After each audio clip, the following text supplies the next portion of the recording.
Portage Northern grad Lisa Byington's a history maker, becoming the first woman to announce the NCAA men's basketball tournament last weekend. She wound up with a front row seat for the tournament's biggest upsets. And Jamie Edmonds from our Detroit affiliate caught up with her about that accomplishment. Lisa Byington grew up in Portage, just outside of Kalamazoo, playing every sport under the sun. She thought she'd grow up to be a famous athlete broadcasters talked about.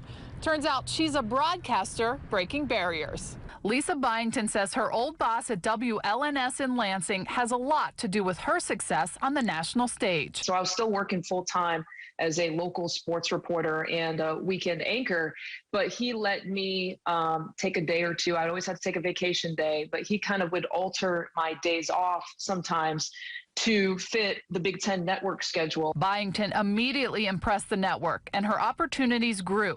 In 2017, she was the first woman to call play-by-play for a Big Ten network football game. That same year, she worked the sidelines of the NCAA men's tournament. This year, she moved to the booth. They weren't asking me as a female broadcaster or as a female play-by-play.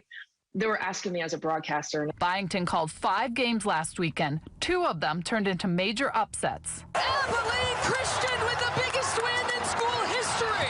The upset makers are history makers. And Oral Roberts is in the Sweet 16. Asked how she found the perfect words, she said she thought about the big picture, how fans of that school would feel. I asked about the big picture for Byington and all the women who watched her make history. I woke up the next day when I knew I was done, and I felt 3 things. I felt grateful, I felt happy, and I felt exhausted. Because as soon as the announcement came out, you know, I did feel the pressure, and I did feel the history piece. Well, that was Jamie Edmonds reporting, and you know, Bri, I grew up with Lisa. She's a year older than I am, but we grew up in Portage. I've known her for a long time. She's always been an overachiever, very good. Any pictures? We do have some pictures. We do. Whoa! So, this is 1986, Chenery Auditorium. This is Weaver's Dance School. What were you guys doing, Chicago? It was a Broadway theme that year. So, yeah, and no, she was an excellent athlete. There we are on the homecoming court. I think that was 1993. Oh, wow.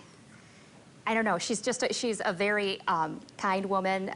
Like I said, just an elite athlete, very smart. So she's a great lady. I'm proud of her. I just want to give her a shout out. What an opportunity. And you guys were active in forensics. Yes. Yep. The great team at Portage Northern. Yeah. Absolutely. Ellen Baca as well. Yeah. Great job for her. Yeah.